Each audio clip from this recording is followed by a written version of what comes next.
Good evening, mayambu. Aham magtada. Taram nok subagalena na mayam punamakpu olen sapamna. Ikong no kurumjari. Diamond TV Plus ki. Isesana si thoramasibu asida adom na khoda bibese. Khodal tambiu. Thoramasida season najariba number 7005 707 808. Amukahana 7005 707 808 call to biduna adom na khoda bibese. Sapiu.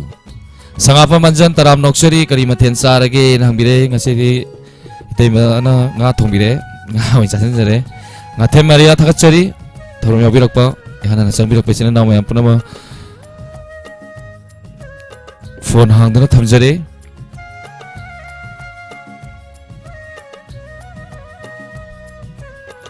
Omega se school life ki imanabini ma je hojiri Delhi da medical ki line da haitare ma je hojiri leire. Thank you very much Omega sen nauna sangai ba kaya koi Diamond TV ki family mani thakachari Omega taram noksari Asom Linthoi thakachari Thangjam Anjana taram noksari Taurem Permo Yangkhong Gayatri Esther Eke Kaksing ngalingai sida maya comment je khat pa hoge horen thengda lagadi phone me amna comment pa bana ngaude thoram masibu mi eng tabiriba GTPN MCTV ki kuthang da yengbiriba amadi Kusem Live to tabiriba chilena me punama amadi lapsat ta lebiriba kudima amukana taram noksari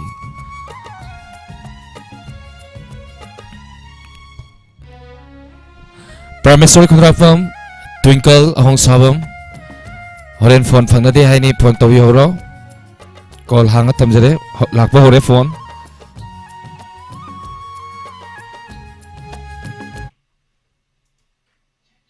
Hello Taram noksari Isesana si thorom ne minga madi lefam IBC Sir ai ming Esther Bisnupur dagi Esther je ding hange nupa ni ne leiri ni Ese kai mathen sabi re Sir ngasi de yen thongba char First time la igi program da phone to vire sei sana sida Sir nahamu si tawe sir na ai es hongbi gi da Okay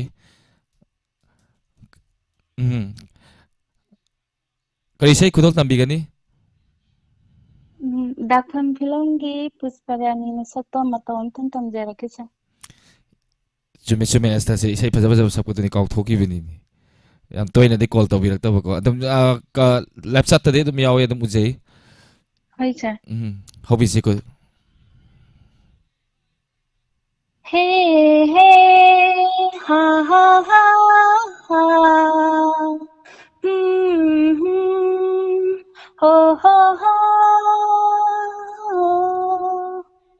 Pom duna sum layu diyadana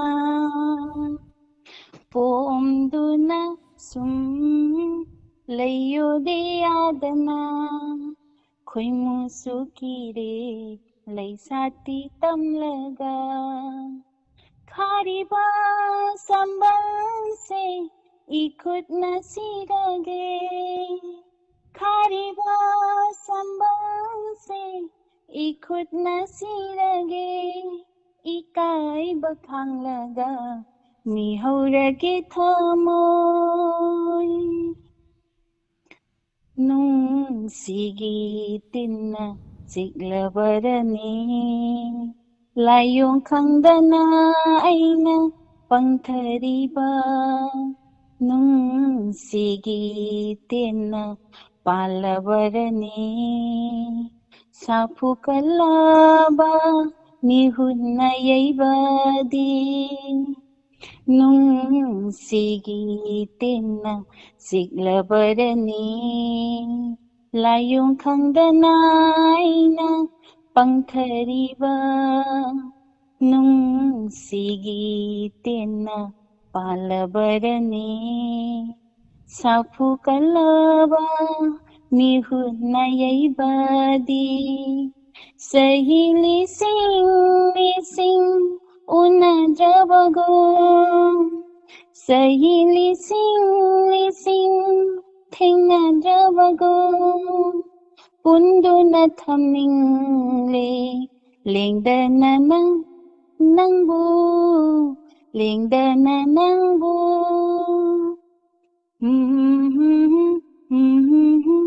ꯂꯩꯌꯨꯗꯤ ꯌꯥꯗꯅ ꯀꯨꯟꯗꯣ ꯂꯩꯔꯥꯡ ꯏꯁꯤꯡ ꯆꯥꯏꯔꯒꯦ ꯄꯥꯝꯃꯨꯕ ꯃꯥꯒꯤ ꯉꯛꯁꯝꯗ ꯍꯨꯛꯅꯕ ꯅꯨꯡꯁꯤ ꯏꯄꯥ ꯁꯥꯡꯖꯧ ꯄꯥꯔꯤ ꯊꯃꯣꯏ ꯇꯣꯔꯕꯥꯟ 이풋 파우리 꾼돌레이랑 이승차이르게 빠무바마기 낙섬다 훅나바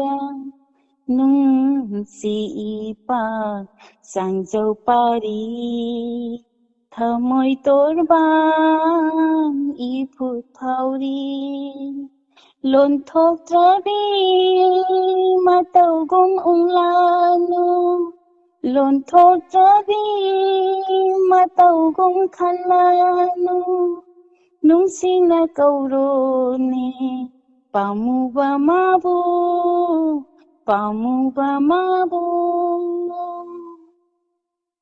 Pumduna sum layudiyadana Pumduna sum layudiyadana Khoi musukire laysati tamlaga Khariba sambalsi ikut nasirage Khariba sambalsi ikut nasirage ikaiba khangnaga nihorage thamo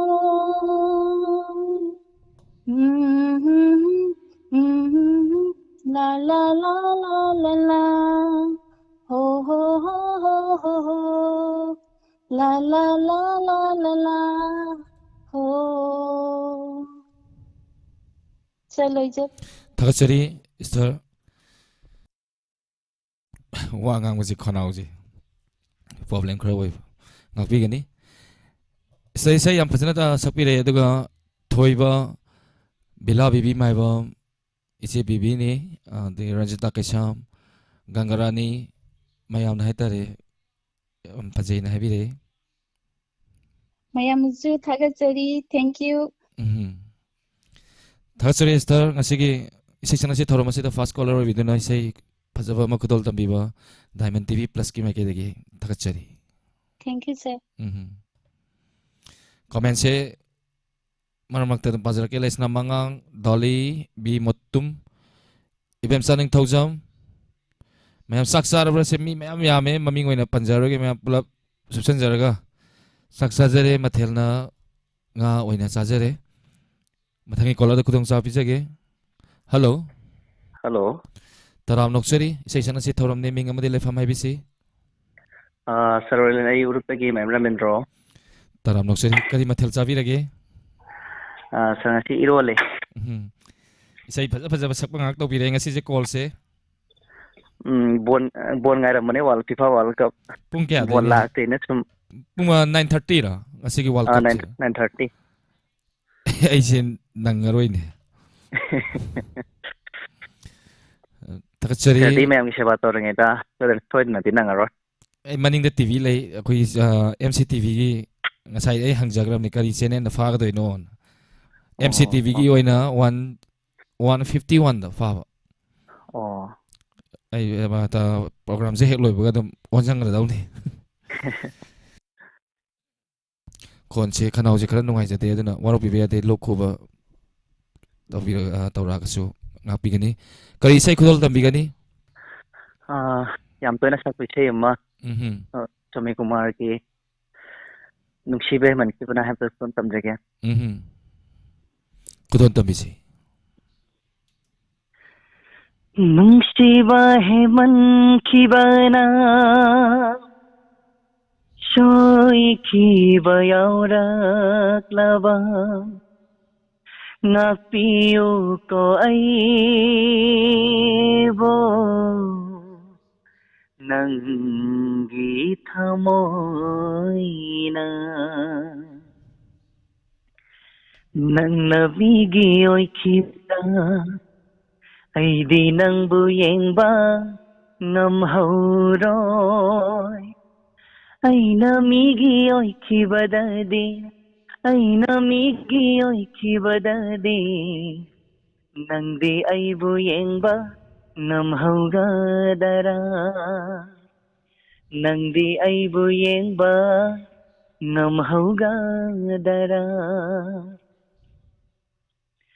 ꯃꯥꯂꯦꯝꯁꯤꯗ ꯂꯩꯇ꯭ꯔꯦ ꯅꯪꯉꯣꯟꯗꯒꯤ ꯍꯦꯟꯕꯤ ꯑꯩꯒꯤ ꯃꯤꯁꯤꯗ ꯑꯩꯒꯤ ꯊꯃꯣꯏꯁꯤꯗ ꯃꯥꯂꯦꯝꯁꯤꯗ ꯂꯩꯇ꯭ꯔꯦ ꯅꯪꯉꯣꯟꯗꯒꯤ ꯍꯦꯟꯕꯤ ꯑꯩꯒꯤ ꯃꯤꯁꯤꯗ ꯑꯩꯒꯤ ꯊꯃꯣꯏꯁꯤꯗ ꯃꯪꯂꯥꯟꯁꯨ ꯇꯥꯏꯕꯪꯁꯨ ꯅꯪꯇ ꯃꯉꯥꯏꯔꯦ ꯑꯣꯏꯔꯦ ꯑꯉꯥꯎꯕ ꯅꯨꯡꯁꯤꯅ ꯀꯥꯗ ꯅꯪꯅ ꯃꯤꯒꯤ ꯑꯣꯏꯈꯤꯕꯗ ꯑꯩꯗꯤ ꯅꯪꯕꯨ ꯌꯦꯡꯕ ꯉꯝꯍꯧꯔꯣꯏ ꯑꯩꯅ ꯃꯤꯒꯤ ꯑꯣꯏꯈꯤꯕꯗꯗꯤ ꯑꯩꯅ ꯃꯤꯒꯤ ꯑꯣꯏꯈꯤꯕꯗꯗꯤ ꯅꯪꯗꯤ ꯑꯩꯕꯨ ꯌꯦꯡꯕ ꯉꯝꯍꯧꯒꯗꯔꯥ ꯅꯪꯗꯤ ꯑꯩꯕꯨ ꯌꯦꯡꯕ ꯉꯝꯍꯧꯒꯗꯔꯥ ꯅꯨꯡꯁꯤꯕ ꯍꯦꯃꯟꯈꯤꯕꯅ ꯁꯣꯏꯈꯤꯕ ꯌꯥꯎꯔꯛꯂꯕ ꯉꯥꯛꯄꯤꯌꯨꯀꯣ ꯑꯩꯕꯨ ꯅꯪꯒꯤ ꯊꯃꯣꯏꯗꯨꯅ ꯅꯨꯡꯁꯤꯕ ꯍꯦꯃꯟꯈꯤꯕꯅ ꯁꯣꯏꯈꯤꯕ ꯌꯥꯎꯔꯛꯂꯕ ꯉꯥꯛꯄꯤꯌꯨꯀꯣ ꯑꯩꯕꯨ ꯅꯪꯒꯤ ꯊꯃꯣꯏꯗꯨꯅ ꯂꯥꯟꯗꯕ ꯉꯝꯗꯕ ꯃꯤꯑꯣꯏ ꯃꯄꯣꯛꯅꯤ ꯈꯟꯗꯣꯛꯄꯤꯌꯨ ꯅꯨꯡꯁꯤꯕꯗꯤ ꯅꯨꯡꯁꯤꯕꯅꯤ ꯍꯥꯏꯅ ꯅꯪꯅ ꯃꯤꯒꯤ ꯑꯣꯏꯈꯤꯕꯗ ꯑꯩꯗꯤ ꯅꯪꯕꯨ ꯌꯦꯡꯕ ꯉꯝꯍꯧꯔꯣꯏ ꯑꯩꯅ ꯃꯤꯒꯤ ꯑꯣꯏꯈꯤꯕꯗꯗꯤ ꯑꯩꯅ ꯃꯤꯒꯤ ꯑꯣꯏꯈꯤꯕꯗꯗꯤ ꯅꯪꯗꯤ ꯑꯩꯕꯨ ꯌꯦꯡꯕ ꯉꯝꯍꯧꯒꯗꯔꯥ ꯅꯪꯗꯤ ꯑꯩꯕꯨ ꯌꯦꯡꯕ ꯉꯝꯍꯧꯒꯗꯔꯥ ꯅꯪꯗꯤ ꯑꯩꯕꯨ ꯌꯦꯡꯕ ꯉꯝꯍꯧꯒꯗꯔꯥ ꯊꯥꯒꯠꯆꯔꯤ ꯑꯩꯈꯣꯏꯒꯤ ꯔꯕꯤꯟꯗ꯭ꯔꯣꯁꯦ ꯁꯤꯗꯁꯨ ꯂꯥꯛꯑꯒ ꯈꯪꯅꯖꯈ꯭ꯔꯕꯅꯦ ꯑꯩꯒ ꯌꯥꯝꯅ ꯅꯨꯡꯉꯥꯏꯕ ꯃꯤ ꯑꯃ ꯑꯣꯏ ꯂꯩꯔꯝꯃꯦ ꯏꯁꯩꯁꯨ ꯑꯩꯈꯣꯏꯒꯤ ꯗꯥꯏꯃꯟ ꯇꯤꯚꯤꯒꯤ ꯁ꯭ꯋꯥꯃꯤ ꯀꯨꯃꯥꯔꯅꯤ Thank you, sir. ꯃꯌꯥꯝꯅ ꯈꯨꯕꯥꯛ ꯀꯟꯅ ꯈꯨꯕꯤꯔꯤ ꯔꯕꯤꯟꯗ꯭ꯔꯣ ꯈꯨꯄꯤ ꯑꯗꯒꯤ ꯃꯩ ꯍꯧꯕꯁꯨ ꯌꯥꯎꯔꯤ ꯃꯌꯥꯝꯅ ꯊꯥꯒꯠꯄꯤꯔꯛꯏ Thank you, thank you. ꯊꯥꯒꯠꯆꯔꯤ ꯊꯥꯒꯠꯆꯔꯤ ꯔꯣꯃꯦꯟꯗ꯭ꯔꯣ ꯊꯦꯡꯛ ꯌꯨ ꯚꯦꯔꯤ ꯃꯆ ꯊꯧꯔꯝ ꯌꯥꯎꯕꯤꯔꯛꯄ ꯃꯄꯨꯡ ꯐꯥꯍꯟꯕꯤꯕ ꯊꯥꯒꯠꯆꯔꯤ ꯗꯣꯂꯤ ꯃꯣꯇꯨꯝ ꯂꯩꯁꯅꯥ ꯃꯉꯥꯡ ꯂꯤꯟꯊꯣꯏ ꯆꯅꯨ ꯉꯥꯊꯦꯝ ꯃꯔꯤꯌꯥ ꯃꯌꯥꯡꯂꯝꯕ ꯃꯨꯠꯈꯤꯊꯥꯒꯠꯆꯔꯤ ꯃꯌꯥꯝ ꯍꯜꯂꯣ ꯍꯜꯂꯣ ꯇꯔꯥꯝ ꯅꯣꯛꯆꯔꯤ ꯃꯤꯡ ꯑꯃꯗꯤ ꯂꯩꯐꯝ ꯍꯥꯏꯕꯤꯁꯤ ꯀꯛꯆꯤꯡꯗꯒꯤ ꯚꯥꯅꯨꯅꯦ ꯇꯔꯥꯝ ꯅꯣꯛꯆꯔꯤ ꯃꯦꯗꯥꯝ ꯕꯥꯅꯨ ꯍꯧꯖꯤꯛꯁꯤꯕꯨ ꯀꯔꯤ ꯃꯊꯦꯜꯅ ꯍꯧꯕꯤꯔꯤꯒꯦ ꯉꯁꯤꯗꯤ ꯆꯛꯋꯥꯏ ꯀꯥꯡꯁꯣꯏ ꯆꯥꯏꯌꯦ ꯀꯔꯤ ꯏꯁꯩ ꯈꯨꯗꯣꯜ ꯇꯝꯕꯤꯒꯅꯤ ꯗꯥꯏꯃꯟ ꯇꯤꯚꯤ ꯑꯣꯟꯕꯗꯒꯤ ꯆꯦꯅꯦꯜ ꯀꯩꯅꯣꯁꯦ ꯄ꯭ꯔꯣꯒ꯭ꯔꯥꯝꯁꯦ ꯑꯝꯇ ꯌꯥꯎꯕ ꯐꯪꯗꯦ ꯀꯣꯜ ꯁꯨꯐꯪ ꯐꯪꯗꯕ ꯏꯁꯩ ꯃꯇꯦꯛ ꯑꯃꯇ ꯇꯦꯀꯣꯇꯌꯥꯏ ꯐꯤꯂꯝꯗꯒꯤ ꯏꯁꯩ ꯃꯇꯦꯛ ꯑꯃꯇ ꯁꯛꯆꯔꯛꯀꯦ ꯈꯨꯗꯣꯜ ꯇꯝꯕꯤꯁꯤ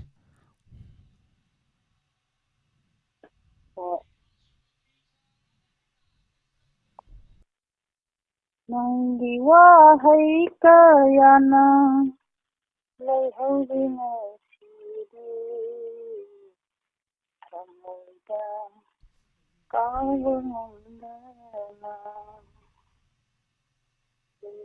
ꯋꯥꯍꯩ ꯀꯌꯥꯅ ꯂꯩꯍꯧꯔꯤ ꯉꯁꯤꯗꯤ ꯊꯃꯣꯏꯗ ꯀꯥꯎꯕ ꯉꯝꯗꯅ ꯁꯣꯟꯊꯕ ꯊꯃꯣꯏ ꯊꯤꯂꯝꯕ ꯑꯋꯥ ꯅꯨꯡꯉꯥꯏ ꯀꯌꯥꯗ ꯊꯤꯂꯝꯕ ꯀꯔꯤꯒꯤ ꯑꯩꯕꯨ ꯂꯣꯠꯅꯔꯤ ꯇꯥꯡꯗ ꯄꯨꯟꯁꯤꯁꯦ ꯅꯪꯒꯤ ꯇꯥꯡꯗ ꯄꯨꯟꯁꯤꯁꯦ ꯅꯪꯒꯤ ꯋꯥꯍꯩ ꯀꯌꯥꯅ ꯊꯃꯣꯏꯁꯦ ꯉꯝꯗꯦ ꯊꯤꯖꯤꯟꯕ ꯃꯈꯣꯟ ꯊꯣꯛꯅ ꯀꯞꯂꯔꯦ ꯉꯁꯤꯗꯤ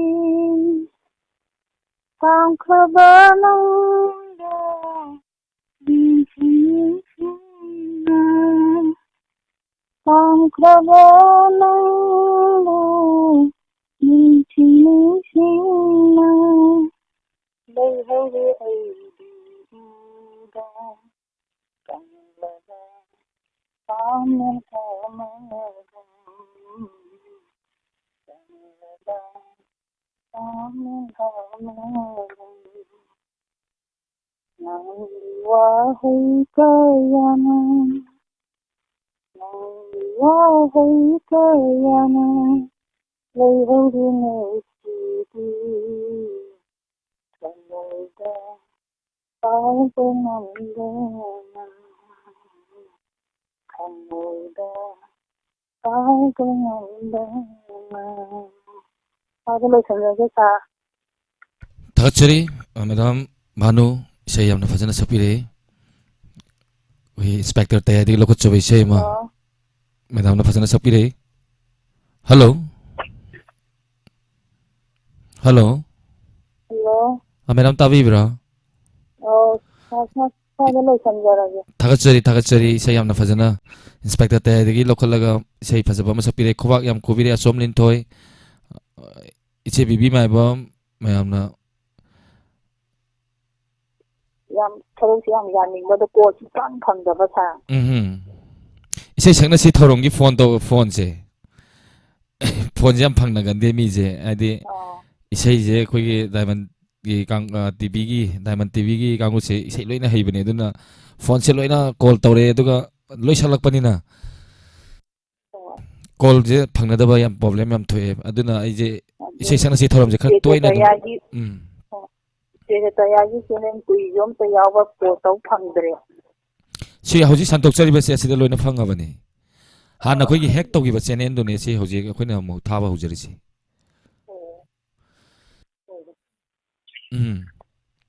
ꯊꯥꯒꯠꯆꯔꯤ ꯊꯧꯔꯝ ꯌꯥꯎꯕꯤꯔꯛꯄ ꯑꯃꯗꯤ ꯗꯥꯏꯃꯟ ꯇꯤꯚꯤꯒꯤ ꯉꯁꯤ ꯌꯥꯝ ꯍꯔꯥꯎꯋꯦ ꯁꯥꯔ ꯉꯁꯤ ꯐꯪꯕꯁꯦꯊꯥꯒꯠꯆꯔꯤ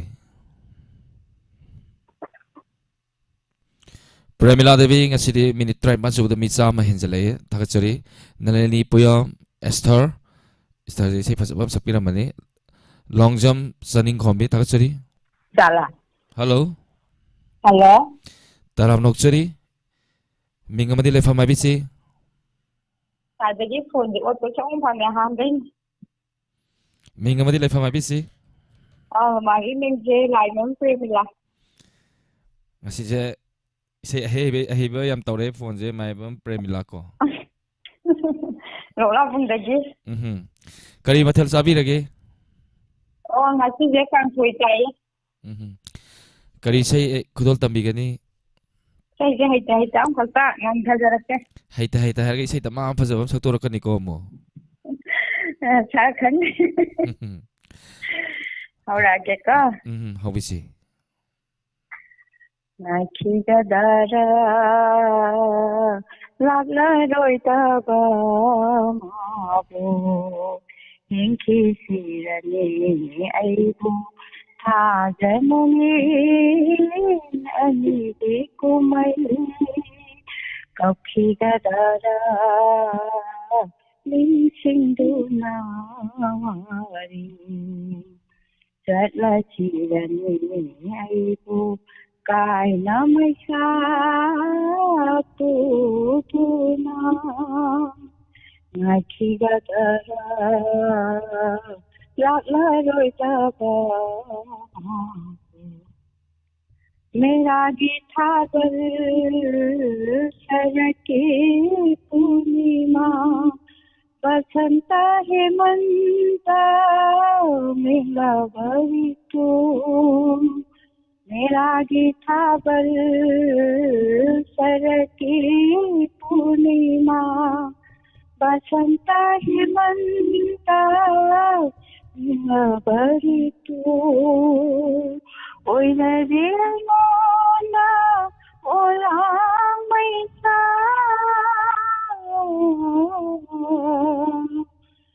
माइजबत मंगाइरे सजिक थागा माइजबत मंगाइरे सजिक थागा नाखिगदरा ꯂꯥꯛꯂꯔꯣꯏꯗꯕ ꯃꯥꯕꯨ ꯌꯦꯡꯈꯤꯁꯤꯔꯅꯤ ꯑꯩꯕꯨ ꯊꯥꯖꯅꯅꯤ ꯑꯅꯤꯒꯤ ꯀꯨꯝꯃꯩ ꯀꯞꯈꯤꯒꯗꯔꯥ ꯅꯤꯡꯁꯤꯡꯗꯨꯅ ꯋꯥꯔꯤ ꯆꯠꯂꯁꯤꯔꯅꯤ ꯑꯩꯕꯨ ꯀꯥꯏꯅ ꯃꯩꯁꯥ Puduna Naikhigadara Lagladodaba Inagino ho Wasindi ule Karigirami Loinana koi Inagino ho Watingi ule Karigirami Loinana koi Karibu kanai Wajatin manmada Ubira usanava mata bulata Ubira usanava mata bulata Naikhigadara Lagladodaba mabu Yengkisirani aibu Thazanami anigi kumai Kaphigadara Ningshinduna wari Datlachirani aibu Kaina maisa Puduna Naikhigadara Lagladodaba Lojarakke bungo Thagatsari isai jing asi je isai phajaba ngada sakpire caller sing je tare ya nebarani lemak popom khobak kan khobiri joy mairang them langlen motum suni sagol se mayam lambang mukhi mayam na madam gi isai jam thagaspire wow isai jam phaje na bire longjam mayam thagatsari Ibungo tak sarabo saksajare kai madam adung kaure sahi kya musu mama kauro mama kaujage mama sajare mama kai jang saraba हिंसांग जी तई मना nga thong le rame nga sajare hawo sare ne ho ho bhai samjare mama thagachari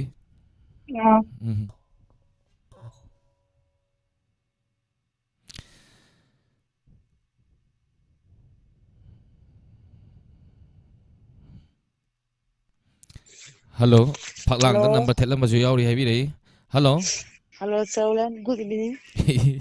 JB kay mat Ngarangdagiko, isay sakpa phangdrimniko aise. kay darure JB Karino kon phangda.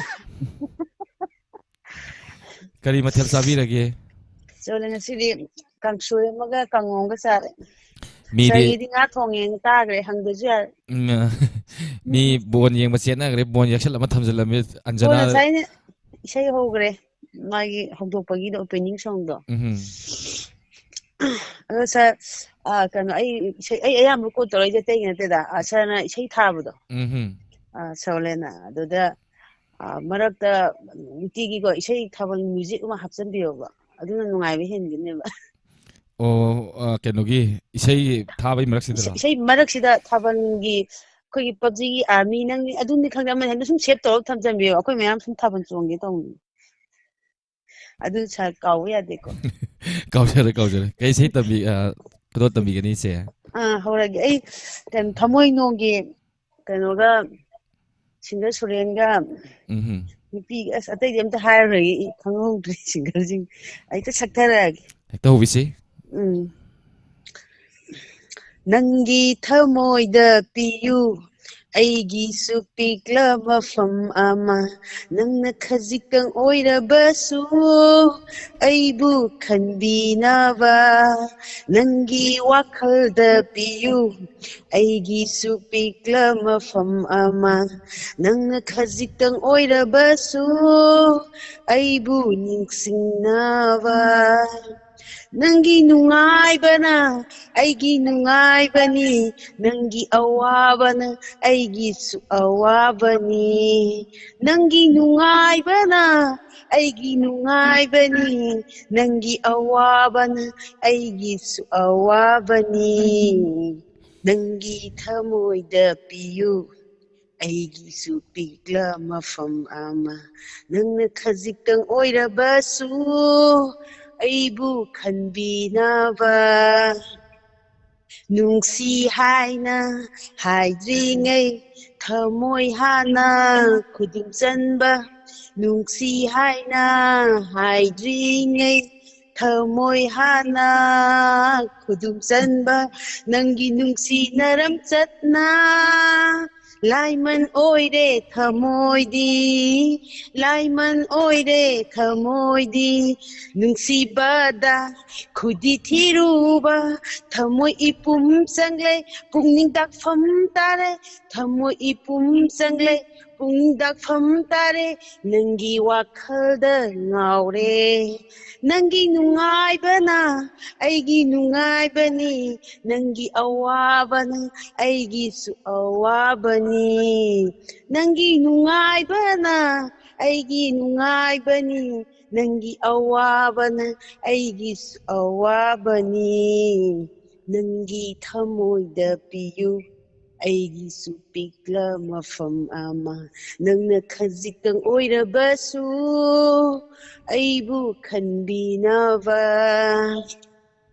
ꯅꯨꯡꯁꯤ ꯃꯁꯛ ꯈꯪꯗ꯭ꯔꯤꯉꯩ ꯊꯃꯣꯏ ꯄꯥꯜꯂꯤ ꯈꯪꯖꯔꯝꯗꯦ ꯅꯨꯡꯁꯤ ꯃꯁꯛ ꯈꯪꯗ꯭ꯔꯤꯉꯩ ꯊꯃꯣꯏ ꯄꯥꯜꯂꯤ ꯈꯪꯖꯔꯝꯗꯦ ꯅꯨꯡꯁꯤꯕ ꯍꯩꯔꯨꯕꯗꯒꯤ ꯊꯃꯣꯏꯁꯦ ꯃꯔꯣꯟ ꯂꯣꯜꯂꯛꯂꯦ ꯊꯃꯣꯏꯁꯦ ꯃꯔꯣꯟ ꯂꯣꯜꯂꯛꯂꯦ ꯃꯤꯠꯅ ꯎꯕ ꯐꯪꯗ꯭ꯔꯕ ꯊꯃꯣꯏꯗ ꯀꯅꯥꯏ ꯁꯛꯇꯝ ꯂꯥꯛꯂꯤ ꯀꯔꯤ ꯀꯔꯤ ꯈꯜꯂꯤ ꯀꯅꯥꯏ ꯁꯛꯇꯝ ꯂꯥꯛꯂꯤ ꯀꯔꯤ ꯀꯔꯤ ꯈꯜꯂꯤ ꯈꯪꯕ ꯉꯝꯕꯔꯥ ꯍꯥꯏꯌꯨ ꯅꯪꯒꯤ ꯅꯨꯡꯉꯥꯏꯕꯅ ꯑꯩꯒꯤ ꯅꯨꯡꯉꯥꯏꯕꯅꯤ ꯅꯪꯒꯤ ꯑꯋꯥꯕꯅ ꯑꯩꯒꯤꯁꯨ ꯑꯋꯥꯕꯅꯤ ꯅꯪꯒꯤ ꯅꯨꯡꯉꯥꯏꯕꯅ ꯑꯩꯒꯤ ꯅꯨꯡꯉꯥꯏꯕꯅꯤ ꯅꯪꯒꯤ ꯑꯋꯥꯕꯅ ꯑꯩꯒꯤꯁꯨ ꯑꯋꯥꯕꯅꯤ ꯅꯪꯒꯤ ꯊꯃꯣꯏꯗ ꯄꯤꯌꯨ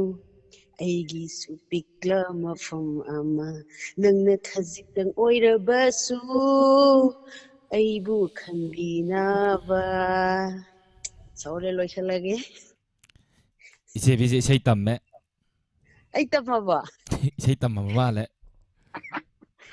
ꯅꯨꯡꯇꯤꯒꯤ ꯁꯝꯗꯥꯏ ꯈꯨꯗꯤꯡꯒꯤ ꯃꯤꯅꯤꯠ 5 ꯗꯤ ꯇꯝꯖꯩꯁꯦ ꯉꯁꯤꯗꯤ ꯑꯣꯟꯊꯣꯛꯅ ꯐꯖꯅ ꯁꯛꯄꯤꯔꯦ isai scale wang baga pada singai to mayam na loire se bi thagat pada long jump saning kombi baby ne har dance to gre lesna mangang punsiba left chat ta arunia koi jam mayam na Cháu lên mày em ấy thằng cái gì đi mỗi nét nó phụ đây xây hẹn đâu đi koi studio da su soidana kaujara kini rồi đấy ai cũng tầm một cái đồ xem rồi cháu lên em ngay thằng cái gì đi buồn phăng được cái gì đó giờ qua nó còn tổng nào bên này mà tầm lúc giờ rồi thầm giờ cái sao thakachari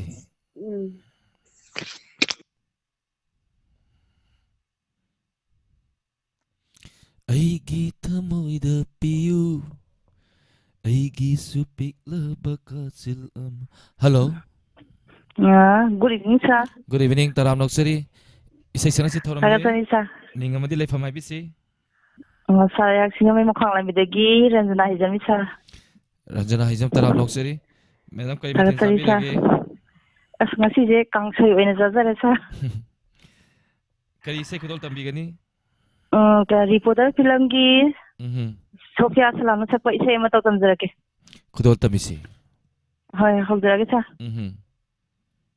Wakal si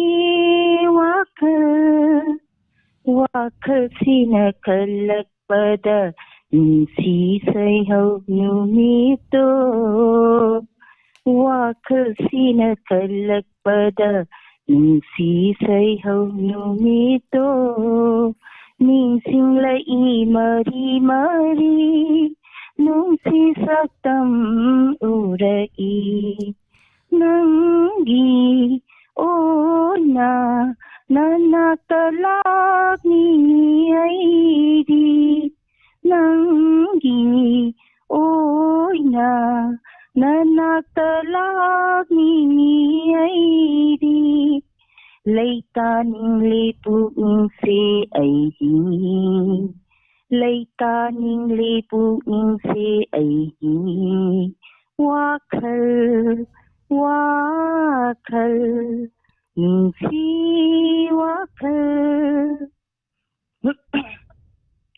saktam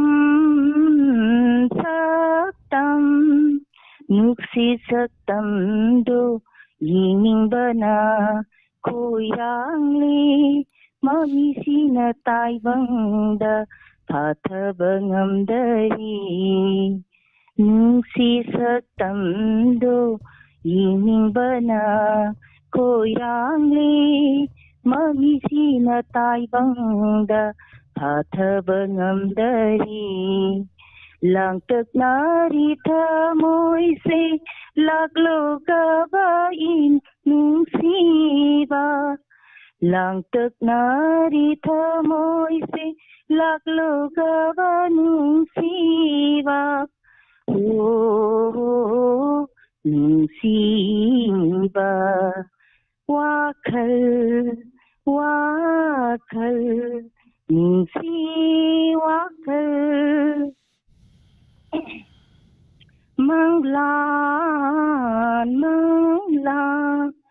manglan tenang na ay hapu tatana toy na lagnari sili pupinsi manglan tenang na ay hapu tatana toy na lagnari sili pupinsi nanak talak ning leita ning le pupinsi nanak talak ning leita ning le pupinsi oh pupinsi wakal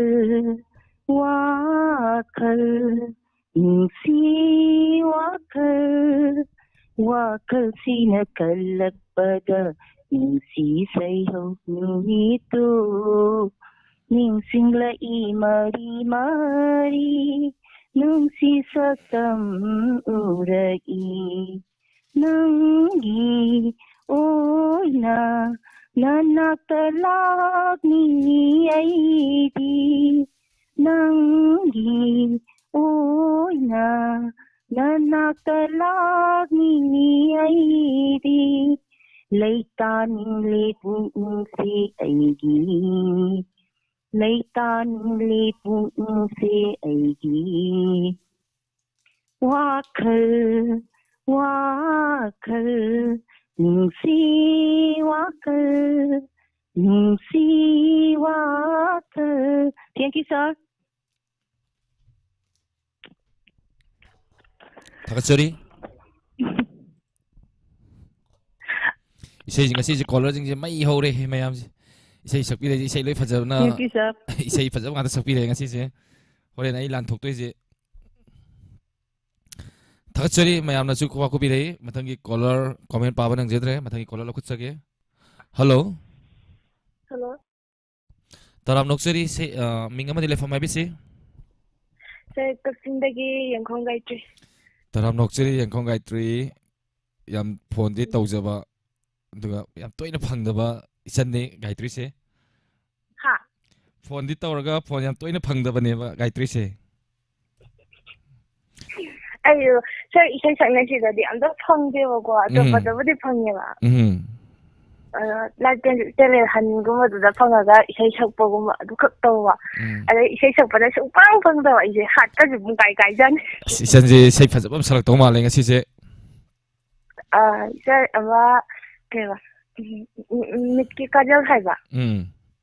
Adu film na isai am thak. isai je saktringai da mayam da kari mathel charge ta hebiu Masigi machala. Paniron ba maga nga tawanga. pan se na le aduna isai su nan do male isai phajaba anan ba ma kodol tambisi Oi sir ai lo ka ka thung wa na de lok thung ji gai da di kol phang de lok thung ka da kol phang. atu ju da sa mani ni hobi se isan Sir sha hawage. Leisha pungka Ajay padangai Nushiba kalino kanzadi aidi Tambi keno nushiba Kanghandino apamba Tambi keno nushiba Kanghandino apamba Kaya bashu kije Tuna bashu pamji Pamji Pamji Leisha pungka Ajay padangai Nushiba kalino kanzadi aidi Handasa Leisha Ajay rakani Ingaw na Jawjay rakani Kalishu kanzadi apangdini Kalishu kanzadi apangdini Nusilang dadi tahandunu Dadi Leisha pungka Hajar padangai Nushiba karino kanzaji aidi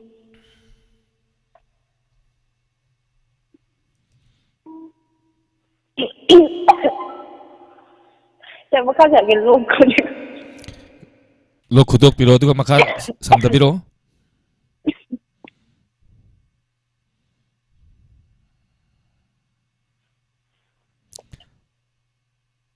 hello hello Saya salah kai. makha mu samda bi se lo khuba lor ga di mayam ngapi gani maka masa ngamdabana thaurum chi isai di sakning ba do masa ngamdabana khara mayam da kem taw kem ta khambi kum se mayam hobi se makha tabiu Saya ayo. Leisha pungka fajr padangai Nushiba kalino kanzadi aidi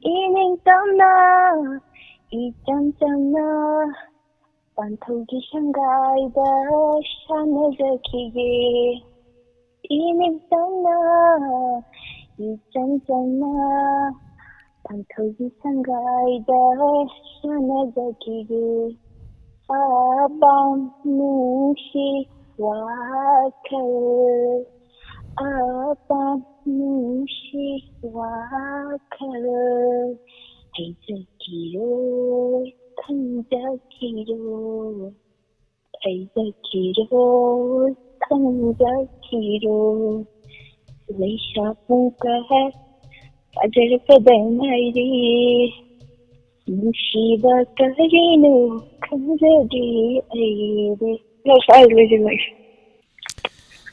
다같이 이선가이들 다같이 이제 파자파자바 록 통보수 파버 वर्सनो दुगा इसे फजा फजा ma'am Sakra नेवरानी लेम पकना पपमना इसे फजे ताकपिरे तोकपम अतोनी इसे फजे न कुबा कुबिरे दुगा गाथे मारिया मिखुबी लांगबम जिबलता अबीर Khan officer हाबिरे थागचरी मथंददी फजना सकपो जाय phone फंगबो इबिरो थागचरी थौरम याबिरकपा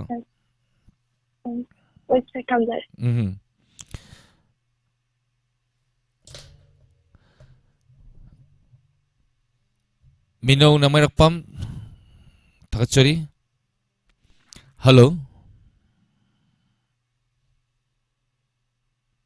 Hello Hello Phone di chat li tụi mình lại thuộc re Hello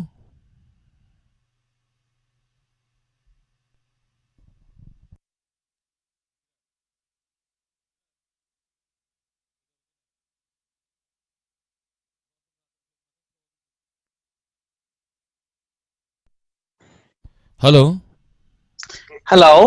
Taram Noksuri Mingamadi le from IBC I'm from Kaksing, but I live in Delhi. And I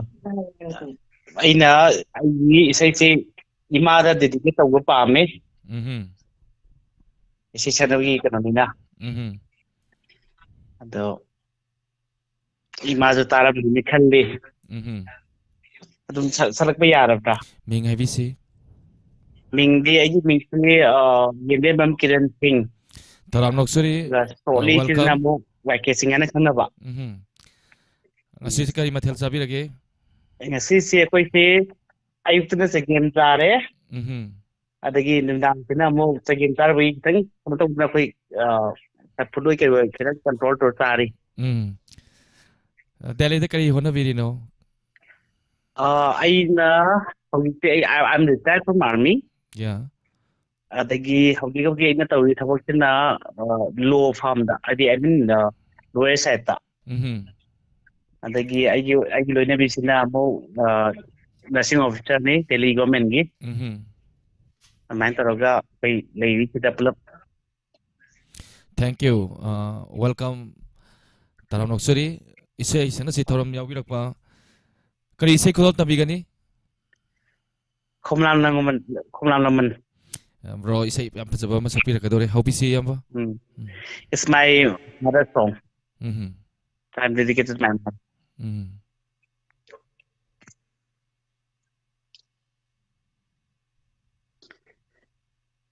Hey ma Manipur xin lỗi cái rồi thấy đi phân ra hùa chụp cái nó rồi có tiếng một đi Hey ma Manipur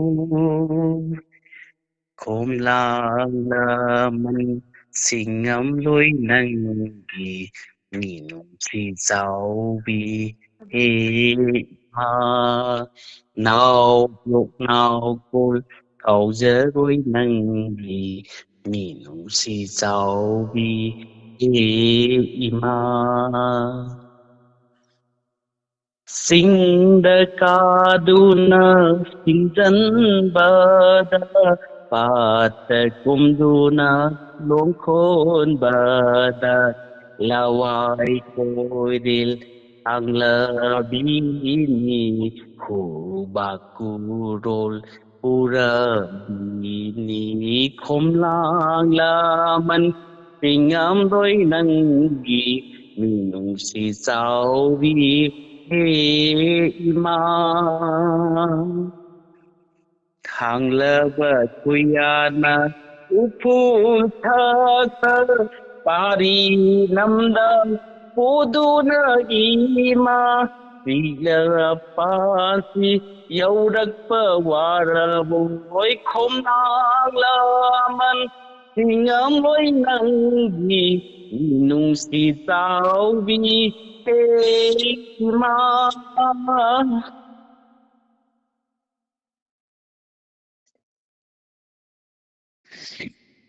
Sorry.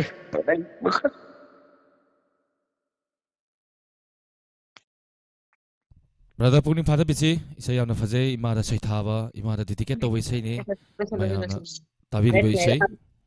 Sorry, brother. Next slide. I'm going to go to Takachari. Walking Udi Saina Kotamba Parabasaya Parabasaya Sainana Namda Kupada Ware Kopada Haida Dadi Hema Manipuri Ma Oiza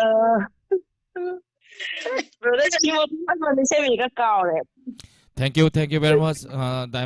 TV Plus Manipur ki say sanasi thorum sida yobi dina domna khoida bi besay amadi imada dedicate to besay. Imagine ni ko I'm very sorry that I'm disturbing you. Kasi nung ay bang isin talaga Koi na pai bisik lani ID Koi na pai bisik lani ID Koi na payu lay la kolekta Koi na payu lay la kolekta Thank you. Thank you very much. Thorum yobi ropa Diamond TV Plus ki make degi dongi family bo haninga naitana thakachari. Okay. Mikhubi Langwam Esther Hanif Taram Noksari Nevrani Taram Noksari Delhi the labor family ma Diamond ye Thorum se yobi ropa thakachari. Hello. Hello. Sibu isay sa nungi dito. Mayek sing na tayo biyo. Nasayira. Hojikini ma. Oh, ID hojikini ka. Hojikini ma.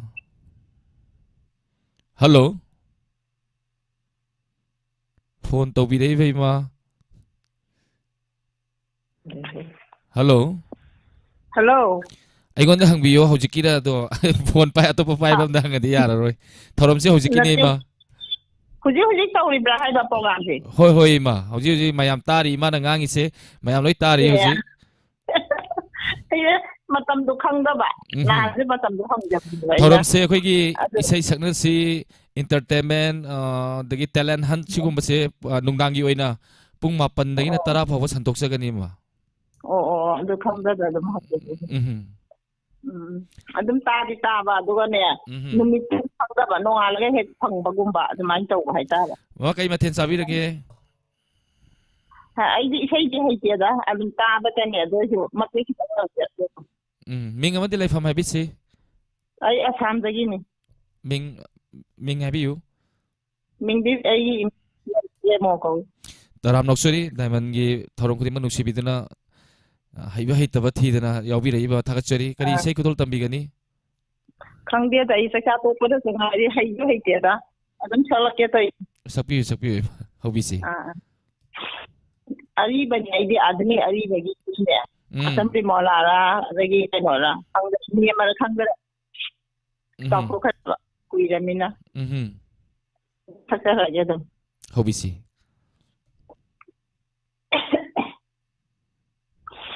चिता थकी ओ परे पुछी नुशी उदोल कलबी मागे no sana samla katirang ubi para kita ini oh parate kuali ini termina Sikla ahindi ya Anji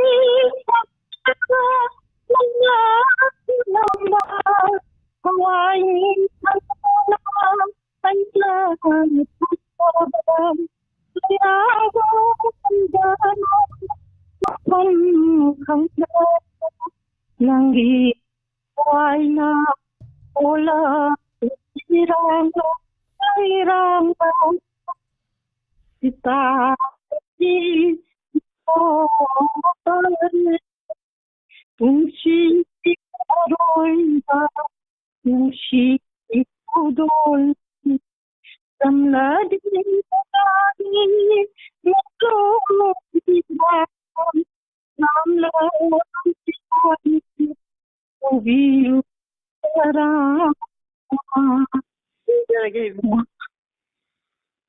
Thachari isai haiti haraga isai phajabam sakdo pire Yeah, right. Yeah, yes, only.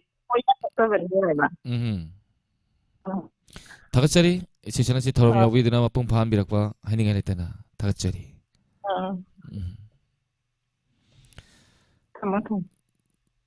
Mathangi caller khudong chaba pizage last caller ni kana wagi yengse yamina se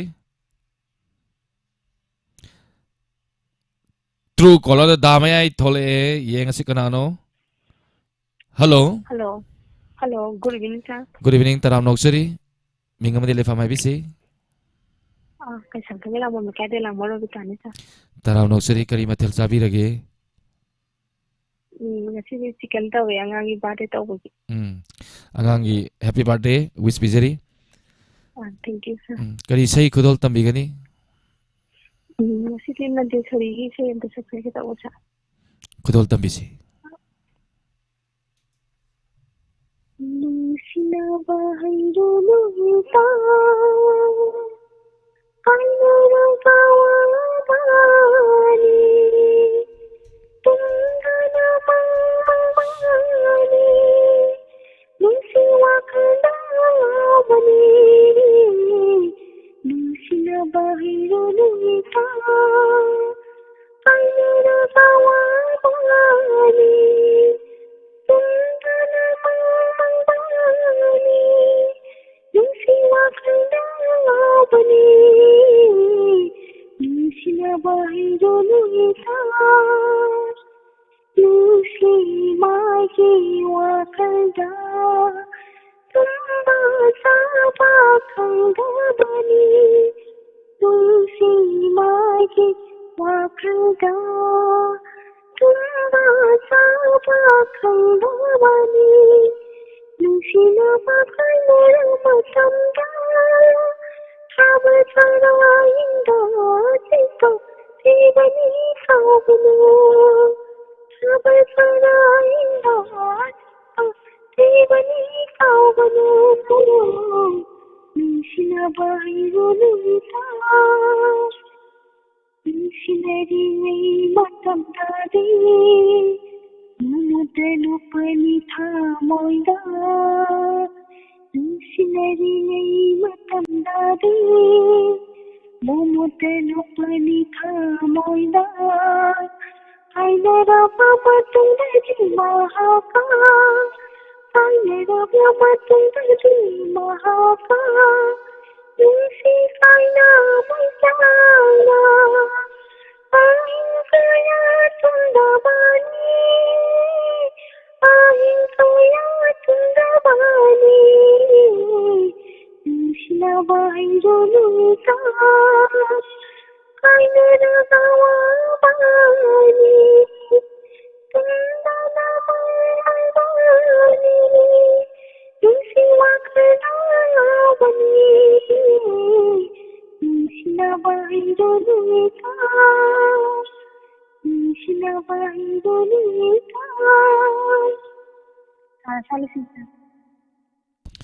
Thakachari isai ngasi caller khudimak isai loina fajai mayam na thakapire sida singam singha salam ambake ace bimala konsa mama hanif asomni thoi mayam na haitare lapchat televiri becheri na mayam puna mangna madam gi se kenogi se jam fajai na takpire Sa mayam mo sa lumay mo. Thakachari. Thakachari. Thank you very much. Isai se aisu preparation ni to hode du hana sakki be sai ma khudol tamjage soigi ba langki ba yor ga chu mayam na ngak pi gani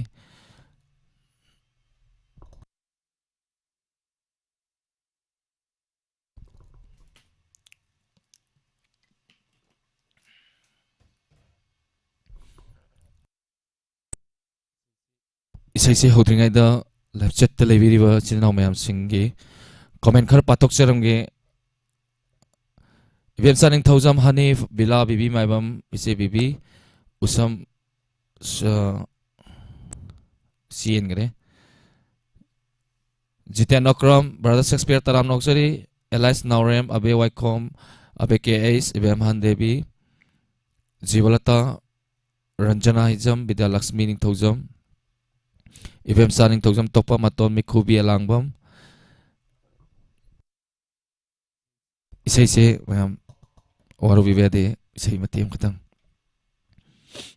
khudol tamjake khonju kha nungai jade soiba lan ba yorosu mayam na ngak bigani isai se hana sakra isai ni noni ni gi mamang sida dubo isai je khara phaba haitare phaba isai moina sakchage mayam hanjana sa eduna waru biroi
Husinone uhaliba aigi mita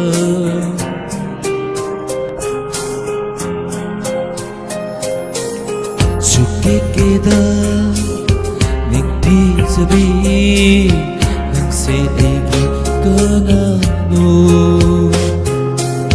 Suki keda nikti sabi se aigi kanano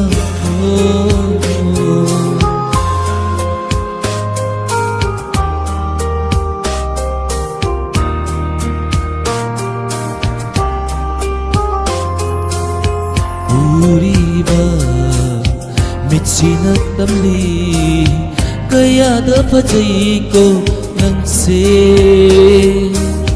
kaya da ning thijai nang se Khaliba wakal sina airi Khoirang zai nung si zai nang se Suke keda ning thi ꯊꯤꯖꯕꯤ ꯅꯪꯁꯦ ꯑꯩꯒꯤ ꯀꯅꯥꯅꯣ ꯁꯨꯛꯀꯦꯀꯦꯗ ꯊꯤꯖꯕꯤ ꯅꯪꯁꯦ ꯑꯩꯒꯤ ꯀꯅꯥꯅꯣ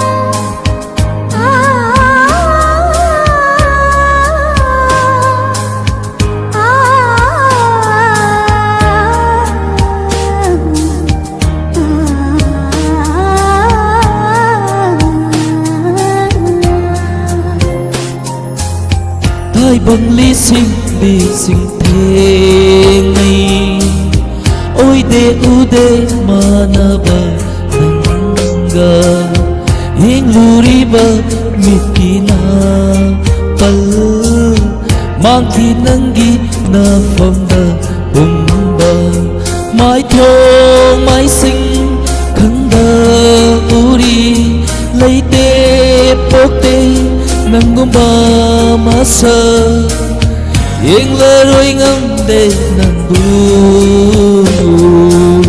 suke keda ning thi zabi nang se aigi kana no suke keda ning thi zabi nang se aigi kana no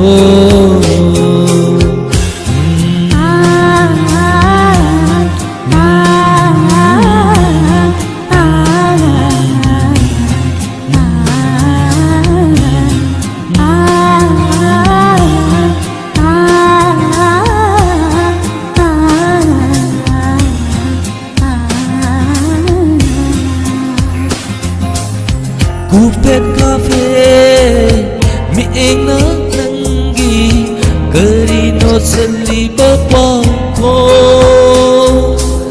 tangang la simba ngora ya ton yeng bay pen ba nai kare thamoi mi hul tani le aigi hai ro nung si hai na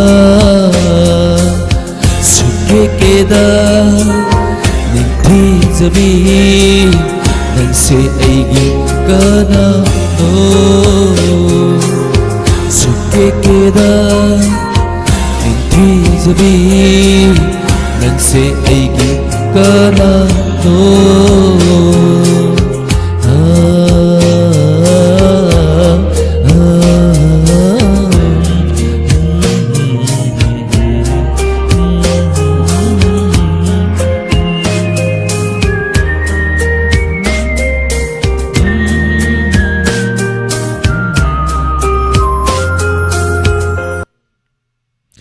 Thakchari